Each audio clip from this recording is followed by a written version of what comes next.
dan percaya akan perkataan-Mu. Tolong kami Tuhan, berkatilah semua kami yang hadir di rumah Tuhan ini, supaya setelah pulang dari rumah ini, ada sukacita kami yang melimpah, karena kami mendengarkan kebenaran firman-Mu. Dalam nama Tuhan Yesus kami berdoa. Amin. Ya baik, selamat siang untuk kita semua. Kita bersyukur kepada Tuhan. Kalau Tuhan terus menemani, menyertai hidup kita. Ini sudah masuk di bulan Juni. Ya, sudah 5 bulan kita melalui tahun 2022. Ada suka, ada duka, pasti ya. Ada sehat, ada sakit, berhadapan dengan banyak hal. Itulah tandanya kita masih hidup di dunia. Kan gitu ya. Adiko surga pagi, lanai bo sinanami, sebagai daripada. Iya. Ada panas terik. Hari ini cuaca cukup mendung. Ya, biasanya panas. Kita bersyukur Tuhan menjadikan musim-musim. Semua yang Tuhan berikan itu baik. Dan Tuhan tahu apa yang paling kita butuhkan. Dan Tuhan menyediakan tepat pada waktunya. Inilah menjadi sukacita kita. Di hari Minggu ini, di bulan Juni, di minggu pertama ini, kembali kita akan belajar firman Tuhan bersama-sama. Tetap masih kita belajar tentang hati yang berkuasa. Mengapa ini penting? Ya, berkuasa atas dosa. Kita berkuasa atas kuasa kegelapan, atas iblis. Kita berkuasa atas keinginan daging. Kita berkuasa atas godaan dunia. Ini diberitahukan, disampaikan kepada kita tiap-tiap minggunya, supaya kita tahu ketika kita percaya kepada Tuhan Yesus itu, kita tidak dibiarkan. Kita diberikan kekuatan, diberikan kuasa, diberikan satu wewenang untuk bisa berkata tidak dengan dosa, untuk bisa melawan kuasa kegelapan, untuk bisa berkemenangan dalam godaan dunia. Karena itu hari ini kita belajar di minggu ini bagaimana kita bisa berkuasa atas godaan dunia. Bagaimana hidup kita ini kudus dan benar di hadapan Tuhan. Bisa. Inilah waktunya kita sama-sama belajar. Apa yang mau Tuhan sampaikan kepada kita hari ini? Mari bersama-sama kita membuka Yohanes 16 ayat 33. Bagian ini mengingatkan kita siapakah Allah yang kita percayai. Siapakah Yesus yang sudah datang dari surga untuk kita. Kita kembali diingatkan akan hal ini. Mari sama-sama kita membacanya. Yohanes 16 ayat 33. Sudah dapat semua ya? 1, 2, ya. Semuanya itu kukatakan kepadamu, supaya kamu beroleh damai sejahtera dalam aku. Dalam dunia kamu menderita penganiayaan, tetapi kuatkanlah hatimu. Aku telah mengalahkan dunia. Siapakah Yesus yang kita lihat dari bagian ini? Kata terakhir di sana, aku telah mengalahkan dunia. Tuhan Yesus sudah mengalahkan dunia. Bagaimana cara Yesus mengalahkan dunia ini?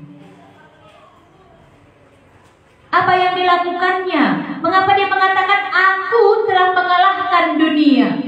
Ketika Yesus memberikan nyawanya, mati di kayu salib untuk mengalahkan dosa, itulah artinya dia mengalahkan dunia ini. Tidak ada lagi kuasa dosa itu ketika Yesus sudah mati di kayu salib. Makanya itu Yesus mengingatkan perkataan bagian dari firman Tuhan ini. Yesus sampaikan kepada murid-murid. Waktu kejadian ini dituliskan, Yesus akan ditangkap, dia akan disalibkan, dia akan mati, tapi dia juga akan bangkit. Makanya dia mengatakan kepada murid-murid, memberi nasihat, memberi ajaran, memberikan satu janji, bahkan menguatkan murid-murid. Apa katanya di sana? Semua Yang mana? Pasal 16 seterusnya itu ya. Banyak nasihat Tuhan Yesus di sana. Banyak janji Tuhan di sana. Ada banyak peringatan-peringatan Tuhan di sana. Tapi kata Tuhan Yesus, semuanya itu kutuliskan kepadamu supaya kamu beroleh damai sejahtera dalam Aku. Apa yang sudah Tuhan Yesus katakan itu bukan membuat kita takut, bukan membuat murid-murid itu gentar, tapi tujuannya supaya beroleh damai sejahtera. Waktu kita membaca dan mempelajari firman Tuhan, apakah kita beroleh damai sejahtera? Aku ada yang aku baca kitab Wahyu itu nggak bawa aku biar. Kan sering orang bilang gitu ya. Tapi pada aku baca kata di baca biar aku. Mari kita lihat ayat ini tadi. Semuanya itu kutuliskan kepadamu supaya kamu beroleh damai sejahtera. Dan damai sejahtera. Damai sejahtera itu ketenangan, kedamaian, kegembiraan, kepuasan. Itu damai sejahtera yang gak bisa dibeli dimanapun. Itu anugerah dari Tuhan yang gak bisa diusahakan mendapatkannya. Ini asalnya dari Tuhan, damai sejahtera. Sejahtera pun namanya belum tentu dia dapat damai sejahtera kalau dia gak di dalam Tuhan. Karena apa kata Tuhan? Supaya kamu beroleh damai sejahtera di dalam Aku. Jadi firman Tuhan itu membuat kita itu beroleh damai, rasa tenang, rasa aman bersama Tuhan. Bukan menakut-nakuti, bukan membuat kita gentar, bukan membuat kita menjadi bimbang, bukan. Semua yang dituliskan Tuhan supaya kita beroleh damai sejahtera. Yang jadi pertanyaan, apakah ketika kita merenungkan firman Tuhan, membaca firman Tuhan, liddah mendai, jadi damai sejahtera kah ibas busur? Bingung nakam, biar nakam. Semuanya ini kutuliskan supaya kamu beroleh damai sejahtera di dalam Aku. Seterusnya apa yang dikatakan Tuhan? Walaupun ya dalam dunia kamu menderita penganiayaan, tahu Tuhan, lidnya pagi aniaya, kamu menderita. Jadi dilihat Tuhan dan Tuhan tahu akan ada penganiayaan itu. Hari ini apa yang kamu alami? Aniaya apa yang kamu rasakan?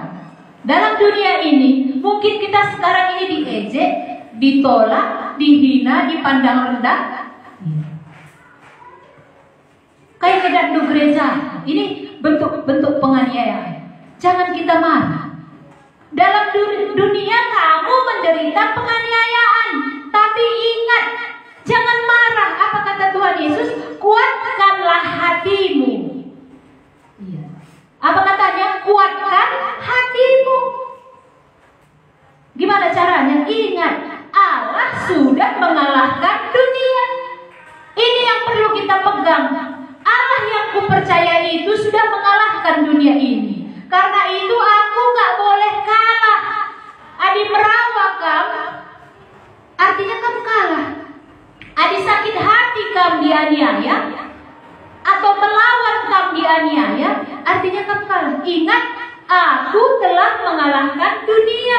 Jadi anak-anak Tuhan, kalau kita ini anak, kita pun harus bisa mengalahkan dunia. Kan begitu ya?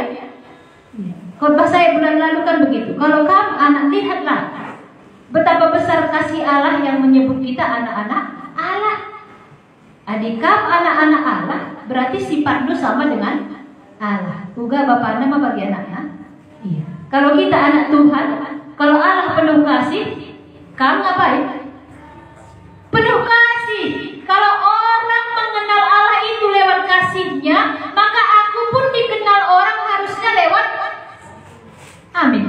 Gue makan pelan kita bilang kasih, kan gitu ya.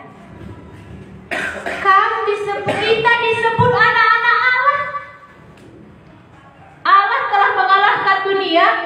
Apa yang Tuhan harapkan kalau kita anak-anaknya? Kita pun bisa mengalahkan dunia. Ada apa hubungannya dengan dunia ini? Mengapa kita harus mengalahkan dunia ini?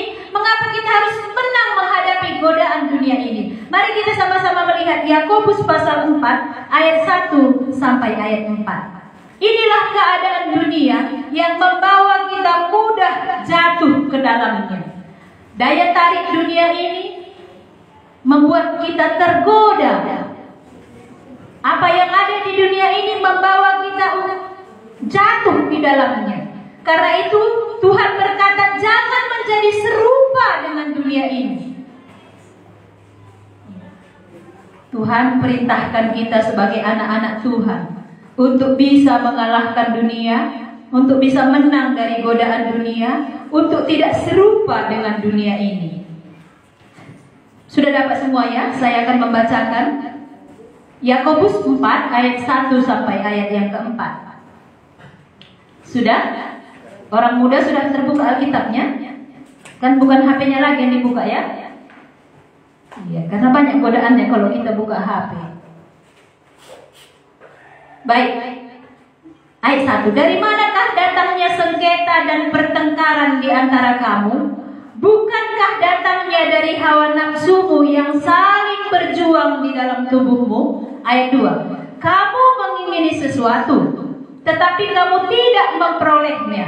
Lalu kamu membunuh, kamu iri hati, tetapi kamu tidak mencapai tujuanmu. Lalu kamu bertengkar dan kamu berkelahi. Kamu tidak memperoleh apa-apa karena kamu tidak berdoa. Ayat 3. Atau kamu berdoa juga, tetapi kamu tidak menerima apa-apa karena kamu salah berdoa. Sebab yang kamu minta itu hendak kamu habiskan untuk memuaskan hawa nafsumu. Ayat 4. Hai kamu orang-orang yang tidak setia, tidakkah kamu tahu bahwa persahabatan dengan dunia adalah permusuhan dengan Allah? Jadi barang siapa hendak menjadi sahabat dunia ini, ia menjadikan dirinya musuh Allah. Keras ayat ini. Yakobus sangat tegas menuliskan, inilah gambaran keadaan dunia. Dan Tuhan memerintahkan supaya tidak menjadi serupa dengan dunia ini. Karena apa yang ada dalam dunia ini tadi, mulai dari ayat 1, ada sengketa, perjengilan bahasa Karoni. Iya. Ini gambaran keadaan dunia, sering terjadi. Suami istri terlalu sering berjengil, berselisih. Anak dengan orang tua, bibi ras permen, kan gitu ya. Ini yang terjadi. Apakah kita bisa menang dalam hal ini? Jangan menjadi serupa, kata Tuhan. Inilah gambaran dunia. Dunia ini menimbulkan masalah yang membuat kita jatuh di dalam dosa. Makanya firman Tuhan mengatakan jangan menjadi serupa. Apalagi selain sengketa ada pertengkaran, ada hawa nafsu, ya, ada keinginan yang menguasai kita. Anak-anak banyak keinginannya hari ini, masih anak-anak. Ya, mungkin Pio baru kelas 1 SD, tapi kalau ditanya apa yang kamu kepingin, mungkin bisa ditulisnya sampai 1 buku.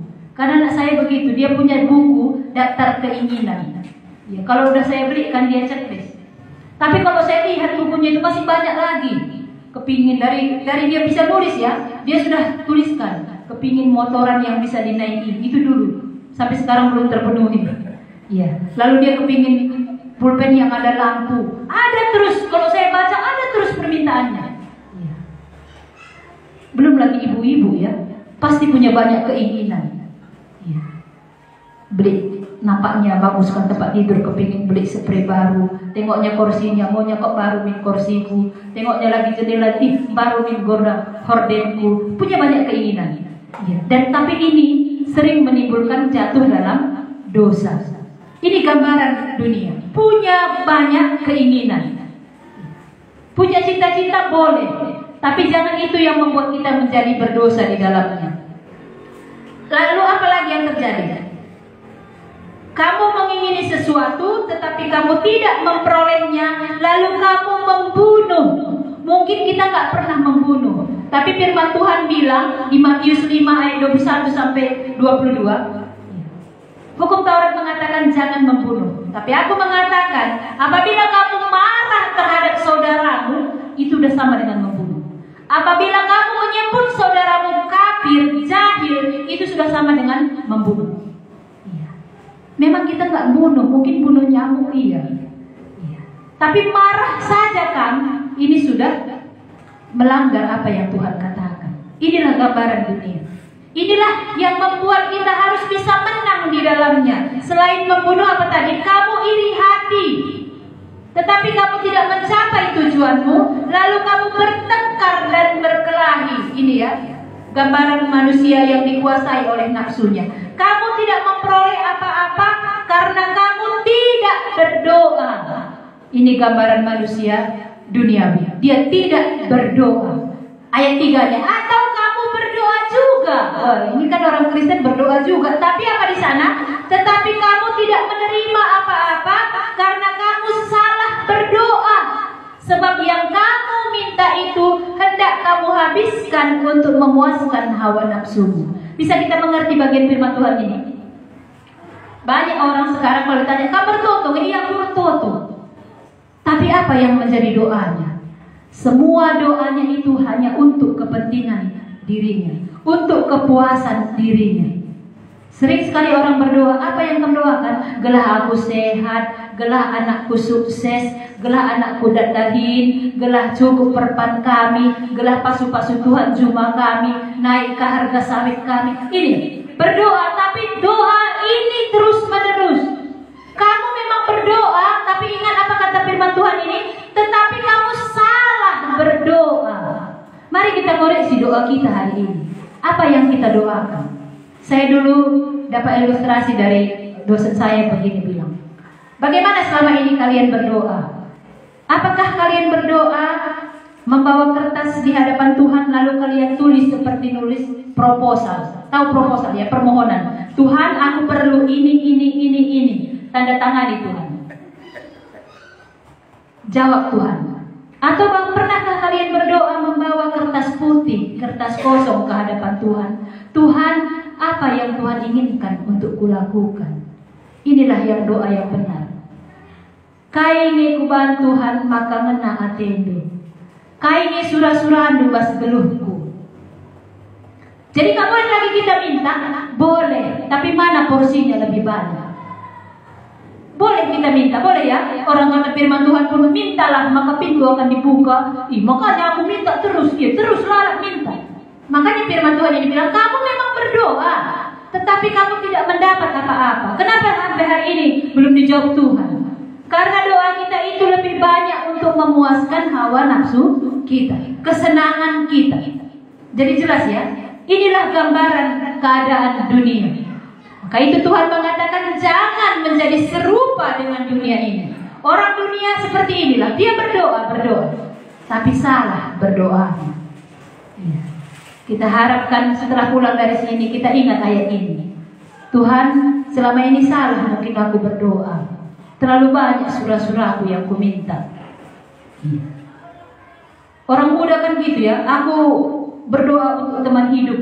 Ada kriterianya, 1, cantik. 2, mulus. 3, ini terlalu banyak.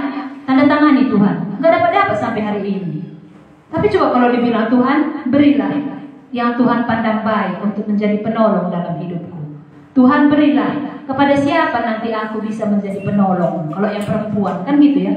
Boleh berdoa masih SMA, boleh. Tuhan, siapa kan nanti teman hidupku yang bisa ku tolong? Ini kan jawaban yang baik ya. Yang bisa ku tolong karena perempuan itu penolong. Boleh didoakan dari sekarang, boleh. Tapi jangan terlalu banyak kriterianya sehingga kita bisa menjadi berdosa di sana. Karena dulu ada hamba Tuhan bilang rohaninya laki-laki pasti dia cari yang cantik katanya. Tapi dia kecewa setelah itu. Ternyata kecantikannya butuh modal banyak. Pemutihnya aja udah beratusan, kan gitu ya. Makanya dia bingung, oh ini rupanya bikin dia cantik kelihatan. Iya, kecewa. Maka tanya Tuhan, mana yang Tuhan pandang baik untukku? Apa yang ingin Tuhan mau untuk kulakukan? Ini ya. Inilah yang dituliskan oleh Yakobus. Bagaimana gambaran dunia hari ini? Penuh dengan perselisihan, perjenggilan tadi ya. Penuh dengan pertengkaran, hawa nafsu, iri hati, membunuh, bertengkar, berkelahi, tidak berdoa. atau berdoa juga, tapi waktu berdoa hanya untuk memuaskan keinginannya. Kita lihat ayat 4. Mari kita baca sama-sama. Ini yang menjadi kesimpulan dari firman Tuhan yang dituliskan oleh kitab Yakobus ini. Kita baca sama-sama, 1, 2, ya. Hai kamu orang-orang yang tidak setia, tidakkah kamu tahu bahwa persahabatan dengan dunia adalah permusuhan dengan Allah? Jadi barang siapa hendak menjadi sahabat dunia ini, ia menjadikan dirinya musuh. Hai kamu orang-orang yang tidak setia. Kalau saya bilang itu langsung sama itu sakit hati kan? Kamulah tidak akan setia ya. Sungguh mungkin ibu keras keluaran, nepak langsung kan.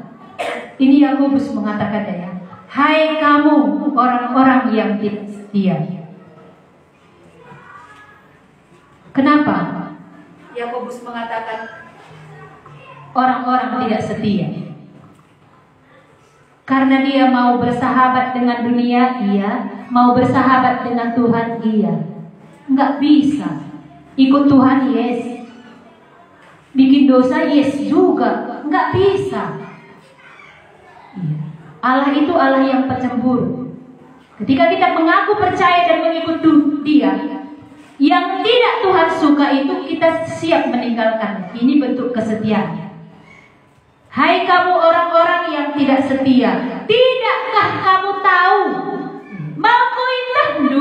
kan gitu ya, bahwa persahabatan dengan dunia adalah permusuhan dengan Allah. Kalau kamu bersahabat dengan dunia ini, berarti kamu bermusuhan dengan Allah. Setuju ini? Gimana mungkin gak bersahabat dengan dunia kalau aku masih hidup dalam dunia? Kan gitu ya.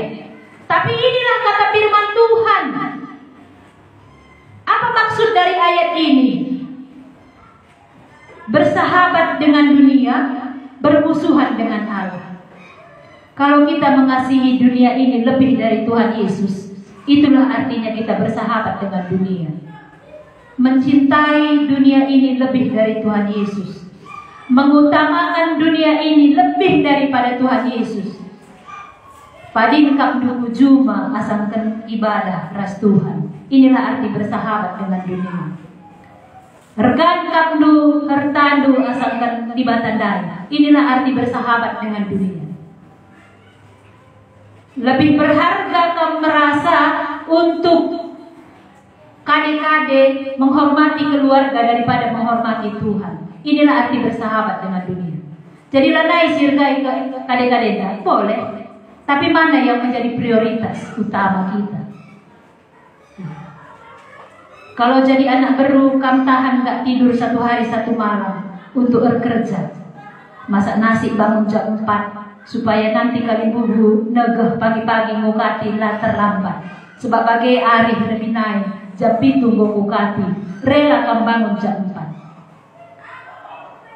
Ada kamu rela bangun jam 4 untuk duduk berdoa kepada Tuhan? Ada kamu lebih mengutamakan Tuhan ketika hari-hari itu yang disibukkan dengan banyak hal? Inilah arti persahabatan dengan dunia.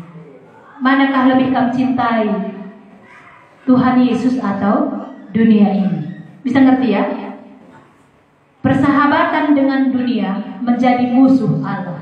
Ngin kamu jadi musuh di bata. Di bata kaimbang do isi pang. Kan gitu ya? Pang kamu berimbang dengan Tuhan, bermusuhan sama Allah yang memberikan kamu hidup, yang menyelamatkan, yang mengampuni dosa, yang memberikan hidup yang kekal. Adi angkai do serje, labo kampang bermusuhan teras di bata. Labo kampang bersahabat dengan dunia ini. Kan gitu ya? Ini yang dikatakan dari firman Tuhan ini. Apa artinya bahwa bersahabat dengan dunia bermusuhan dengan Allah? Seringkali orang menghalalkan segala cara untuk memperoleh apa yang dia mau. Ini juga arti bersahabat dengan dunia. Uga bagian daging go gendangna, uga gendangna bagian terikan. Kata siapa ini? Nasihat dari mana? Hah? Dari dunia atau dari firman Tuhan? bilang gitu ya. Uga gendang na bagendakan. Ya. Padahal firman Tuhan nggak bilang begitu. Jangan menjadi serupa dengan dunia ini. Kamu harus bisa menang dari godaan dunia ini. Kita menghalalkan segala cara. Ya. Ada keluarga kami, dia sudah persiapkan uangnya 200 juta untuk anaknya masuk polisi. Engkau bagi ini gendangnya, pang masukkan anak polisi, siapkan 200 juta Nina. Lalu ada lagi, dia masih SMA, sekolah untuk persiapan masuk polisi, les bimbingan untuk masuk polisi di Setabat. Biayanya jutaan juga. Seperti les privat ya, untuk supaya nanti latihannya, ujiannya sudah dipersiapkan di situ. Itu juga bayar. Ya. Kalau itu saya rasa nggak masalah, boleh-boleh saja. Tapi sudah dipersiapkannya 200 juta supaya anaknya masuk polisi. Mau bagi ini gendangnya. Iya. Kalau Tuhan mau anak lu jadi polisi, cara Tuhanlah lakukan. Adilah akan lulus labojennya Tuhan. Gitu saja, kan gitu ya. Jadi pada nanti anak lu stres mengembalikan uang lu yang 200 juta, engkau terdaya anakku cuma nasi jandaya, maka belum kamu cari. Pagi kuan-kuan dulu, korupsi maya, jadi tangkap. Kan gitu ya. Ugalah mulihkan sen mamaku yang 200 juta ini. Itu nanti bebannya kalau dia jadi polisi, saya bilang. Akhirnya dia korupsi. Iya. Bersahabat dengan dunia menjadi musuh Allah. Bisa kita mengerti bagian ini ya? Iya. Mengapa ini begitu penting untuk kita dengar, kita pelajari supaya kita punya hati yang bisa melihat apa yang Allah mau sebenarnya setelah menyelamatkan kita. Hati kita ini diberi hati yang berkuasa supaya menang dari godaan dunia, supaya kita bisa menang untuk tidak menjadi serupa dengan dunia ini. Bagaimana caranya? Berat ini. Karena kita harus seorang dulu. Berantaranya. Jangan menjadi serupa dengan dunia. Jangan bersahabat dengan dunia. Kalau kamu bersahabat jadi musuh Allah. Berat emang? Berat. Ya jujur berat. Tapi kita ingat firman Tuhan. Itu tidak berat. Kalau Tuhan memberi perintah, pasti ada solusinya. Pasti ada jalan keluarnya. Tidak hanya pernah dibiarkan Tuhan kita memikirkan sendiri bagaimana caranya supaya aku tidak bersahabat dengan dunia ini. Bagaimana caranya supaya aku tidak serupa dengan dunia ini. Bagaimana caranya supaya aku tidak tergoda dengan dunia ini. Enggaknya dibiarkan Tuhan kita sendiri memikirkannya. Adanya jalan keluar. Ada solusi yang Tuhan berikan. Setiap perintah Tuhan pasti ada Tuhan berikan jalan keluarnya. Bagaimana kita melakukannya? Perintah-perintahku itu tidak berat, ringan dan enak. Belajarlah pada aku, kata Tuhan. Ya mari kita bekali hari-hari. Kalau Tuhan mengatakan jangan menjadi serupa dengan dunia ini, jangan bersahabat dengan dunia ini, lalu apa yang akan kamu lakukan? Kan ini ya, apa yang mau kita buat supaya aku bisa menang dari godaan dunia ini, supaya lalalah aku berjemili ras perbulangan kuras anakku, supaya aku tidak dikuasai oleh iri hati, pertengkaran dan perselisihan. Apa yang kita lakukan? Mari kita sama-sama melihat bagian yang ketiga. Orang percaya dapat mengatasi godaan dunia. Roma 12 ayat 1 sampai 2. Inilah menjadi kunci jawaban. Ya, kalau ujian itu kan kita butuh kunci jawaban. Inilah yang menjadi jawaban dari apa yang Tuhan katakan. Inilah solusinya. Bagaimana supaya kita menang di dalamnya, supaya kita tidak terikut dengan godaan dunia ini. Tuhan memberikan kita kekuatan. Dia memberikan kita damai sejahtera, supaya pulang dari sini lanai kandung berat korban daya. Tadi kita sudah diawali dengan semuanya ini kutuliskan supaya kamu mendapat damai sejahtera. Inilah dia. Tuhan memberikan kita satu cara untuk bisa menang melawan godaan dunia, untuk tidak bersahabat dengan dunia ini. Mari kita baca sama-sama ayat 1-nya. Roma 12 ayat 1. Ayat 1 dulu, 1, 2, ya. Karena itu saudara-saudara, demi kemurahan Allah, aku menasihatkan kamu supaya kamu mempersembahkan tubuhmu sebagai persembahan yang hidup, yang kudus, dan yang berkenan kepada Allah. Itu adalah ibadahmu yang sejati. Bagaimana caranya supaya kita tidak bersahabat dengan dunia ini, supaya kita bisa menang melawan godaan dunia ini? Yang pertama, mengingat dan mengalami kemurahan Allah. Orang yang sudah mengalami kemurahan Allah, pasti dia bisa menang melawan godaan dunia ini. Apa kemurahan Allah? Bolehkah satu orang membacanya bahasa Karo? Ada yang bisa membacakannya bahasa Karo? Roma 12 ayat 1. Saya senang bahasa Karonya, lebih jelas ya. Ada yang bawa? Boleh lihat dari HP ya. Bisa dibacakan? Roma 12 ayat 1. Roma 12 ayat 1. Oh senina-seninamku, ingat perkuah ate di bata simbelin si iseh kena man banta kupindo man bandu mendeskenlah kulandu man di bata saja selaku persembahan si ngeluh rikutkan si ngena Athena sebab bagai harusna kam ersembah man di bata sueras biangdu selaku makhluk si ruku.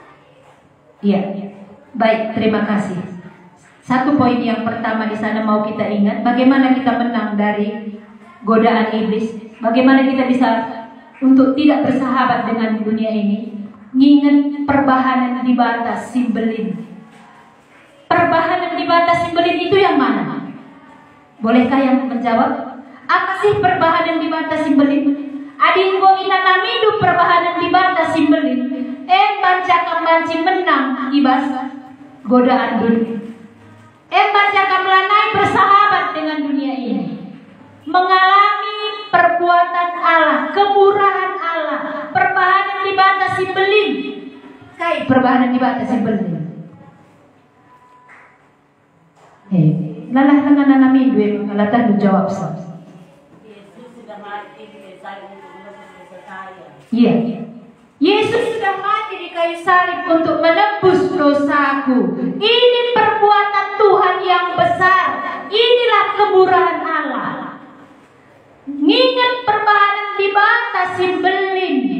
Orang yang tergoda oleh dunia ini karena dia belum mengalami perbahanan di batas simbelin. Adinggo dadnu perbahanan di batas simbelin. Kemurahan Allah itu. Berani kau berkata tidak dengan dosa itu. Berani kau melawan godaan dunia ini. Karena apa? Allah sudah berkorban untuk aku. Allah sudah mengasihi aku. Masakan aku lebih bersahabat dengan dunia? Masakan aku gak berani bilang maaf kali bubu hari Minggu kelenggan.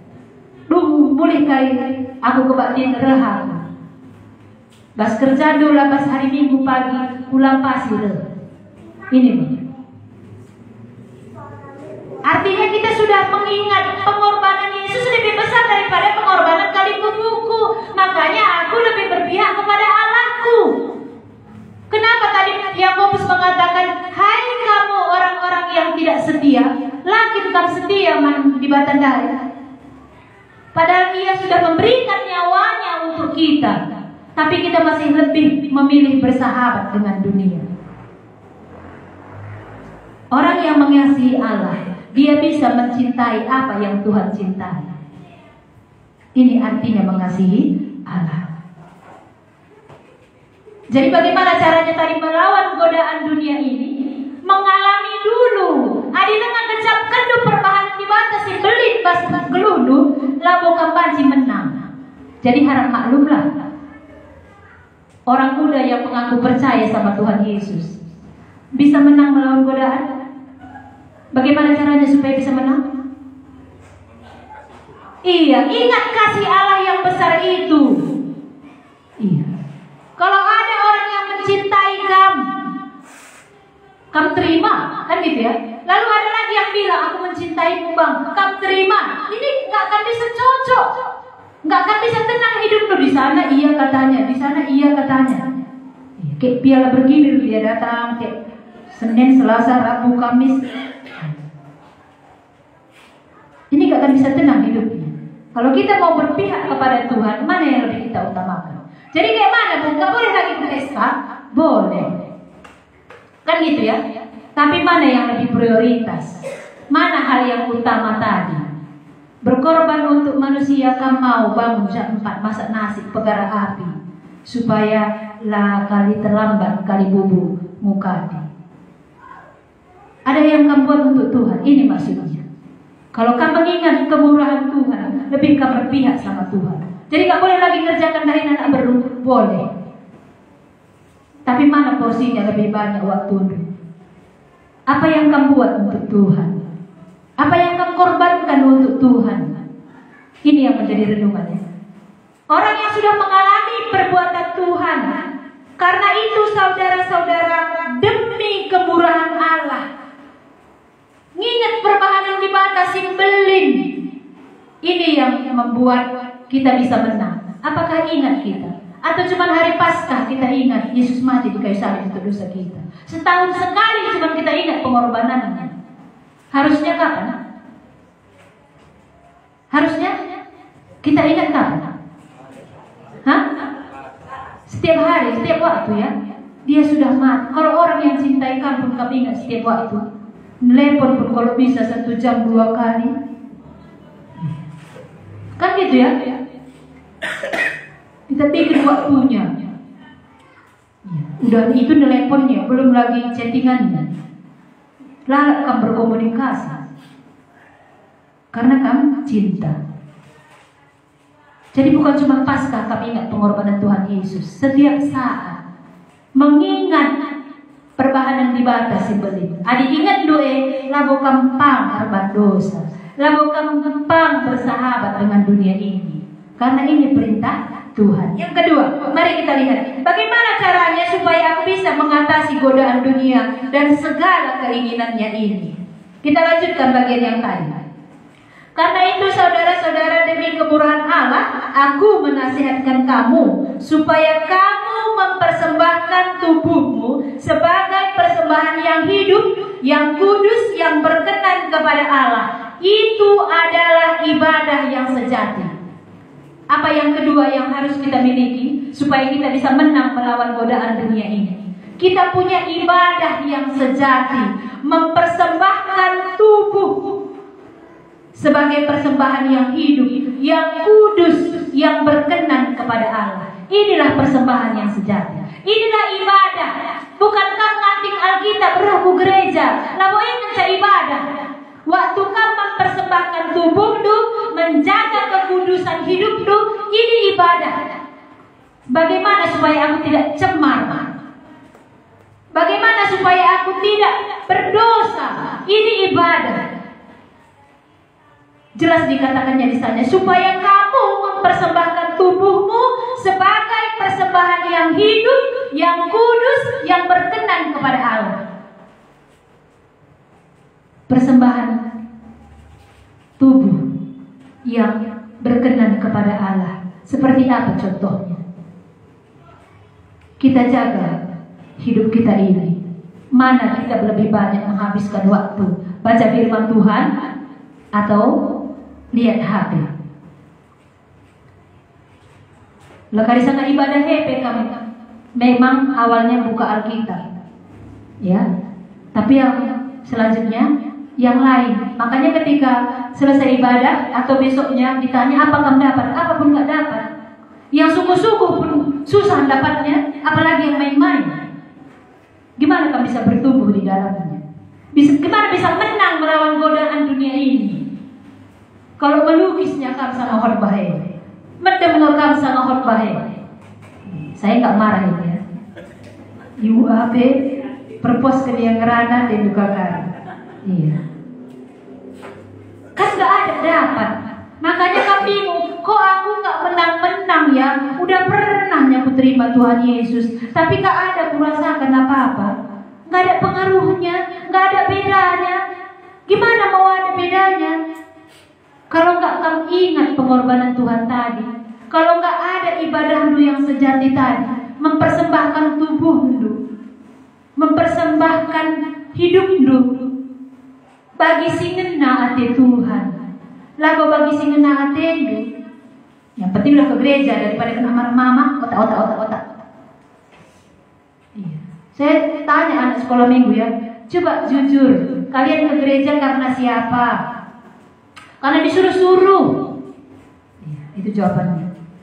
Daripada kena marah mama, udah biasa nih, namanya juga hari Minggu ya gereja. Tapi gak ada satu kerinduan yang lahir dari hati, mempersembahkan tubuh yang kudus, yang berkenan kepada Allah, bagi surah-surah ibadah. Ya. Kalau saya tanya anak remaja ini, kamu gereja karena siapa? Mau atau mau mama, atau karena sudah rutinitas? Gak usah jawab di sini, jawab dalam hati saja. Itu bukan ibadah yang sejati. Kalau karena rutinitas, namanya udah hari Minggu ya gereja lah. Karena disuruh mama, kalau nggak dapat uang jajan katanya. Ini lagi kan modus. Kalau nggak boleh naik kereta, nggak dikasih pakai kereta kalau nggak gereja. Ini lebih gawat lagi. Bagaimana kau bisa menang melawan godaan kalau hatimu beribadah pun karena terpaksa? Adilah dari gereja gua pagi kau kunjungi Bapak Allah. Gereja lah kita. Kan gitu ya?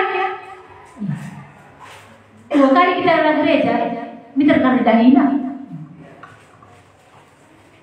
Iya. Ini yang mau Tuhan ingatkan. Persembahkanlah tubuhmu sebagai persembahan yang hidup, yang kudus, yang berkenan kepada Allah. Inilah ibadah yang sesungguhnya. Dan inilah yang membuat kita bisa menang dari godaan dunia ini. Bisa tidak bersahabat dengan dunia ini. Kalau ada persembahan kita kepada Tuhan, menjaga kekudusan itu. Kalau rezeki ini sudah menjadi kebiasaan, payah ubahnya. Tapi kalau kita punya hubungan yang baik dengan Tuhan, elukah lepas. Benar? Iya. Karena ada ibu-ibu pernah curhat sama saya begitu. Aku adalah rubat, perbulangan pulang kok nari meriah. Bahwa sudah jadi tradisi, jumpa di atas lah. Iya. Kok biasa dibagi? Seolah-olah dia sudah membentengi, ini gak akan pernah bisa lepas nih. Ini gak bisa berubah nih. Bisa. Kalau ingat tubuhmu itu baik roh Allah, menjaga kekudusan, mulutku ini harus memuliakan Tuhan. Labo rejengini. Iya. Setiap ada orang bersahabat sebentar, ujung-ujungnya bertengkar. Setiap jumpa teman, ujung-ujungnya bertengkar. Keliling rumahnya udah temannya bertengkar. Mungkin bagi dia bukan. Karena dia tidak mengingat kemurahan Allah, karena tidak menjaga ibadahnya yang sejati tadi, maka dia mudah terkena godaan dunia ini. Iya. Yang terakhir, kita akan lihat sama-sama ayat yang kedua. Mari kita lihat bagaimana caranya supaya aku menang mengatasi godaan dunia ini, tidak bersahabat dengan dunia ini. Apa yang harus kita lakukan? Ayat 2, kita baca sama-sama. 1, 2, ya. Janganlah kamu menjadi serupa dengan dunia ini, tetapi berubahlah oleh pembaharuan budimu, sehingga kamu dapat membedakan manakah kehendak Allah, apa yang baik, yang berkenan kepada Allah, dan yang sempurna. Apa yang ketiga yang harus kita punya? Kita mau berubah. Berubahlah oleh pembaharuan budimu. Git kita iobah di batatan. Lanai dia beru ginting beru karo. Sudah berubah. Ya, di beru ginting bagikin kerina. Tidak, kita harus bilang lanai bobage. Ini berubah. Aku iobah kesaksi badia, paksa kundeskan kerina. Apa yang tak tepat dalam hidupku? Geluhlah mengulikku tadingkan, geluh ras Yesus kudat rasa lalu. Ini orang yang mau berubah. Berubahlah oleh pembaharuan budimu. Bisa berubah oleh karena Roh Kudus ada di dalam kita. Ini yang membuat kita bisa menang. Sehingga, kata sehingga di sana ya, kamu dapat membedakan mana kehendak Allah, apa yang baik, yang berkenan kepada Allah dan yang sempurna. Orang yang sudah berubah hidupnya, dia mengerti kehendak Allah. Kai surah-surah Tuhan, udah tahu kan? Iya. Kai singena ate Tuhan, sudah tahu kan? Ini. Lana inungkun kita lala, Tuhan, engkai maka bagi, nggak dapat jawabannya. Tuhan engkai nih gunana, maka terjadi bagi dapat kamu. Di sini nanti kamu mengerti apa rencana Tuhan dalam hidup itu. Kalau orang sering mengalami permasalahan dan dia selalu tanya, mengapa Tuhan, nggak dapat jawabannya. Tapi kai ngenda gunana Tuhan, ini akan dapat jawabannya. Bisa kita ngerti ini ya? Iya. Jadi apa pesan firman Tuhan hari ini sama kita? Adanya yang dapat pulang luah dua kali muli he. Ulah kali tapak-tapak selok dengan cakeri. Tapi lalit dan duka ibe. Apa pesan Tuhan hari ini sama kita? Jangan bersahabat dengan dunia ini. Bersahabat dengan dunia ini menjadi musuh Allah. Dunia ini penuh dengan masalah. Ada perselisihan, ada sengketa, ada pertengkaran, ada iri hati, ada hawa nafsu. Ada orang yang tidak berdoa, ada yang berdoa tapi untuk memuaskan keinginan hatinya. Tapi firman Tuhan bilang, jangan serupa dengan dunia ini. Jangan bersahabat dengan dunia ini, jangan serupa dengan dunia ini. Apa solusinya? Alamilah kemurahan Allah. Nanami pemereni bata simbelinda, perkuah ati di bata simbelinda, itu yang pertama. Engkau nanami itu, adi dengar rekam Tuhan dai. Tuhan kualokan kamu. Jadi Tuhan Juru Selamatku, maka ku nanami perbahanan du simbelin. Yang kedua, apa tadi yang kedua? Udah lupa kami. Ibadah yang sejati, mempersembahkan tubuh, ya, mempersembahkan hidup yang kudus, yang berkenan kepada Allah. Singena ati dibata, labu silangan ati dibata.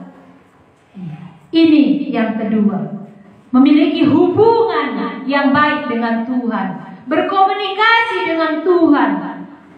Itu ibadah yang sejati. Yang ketiga, Pak,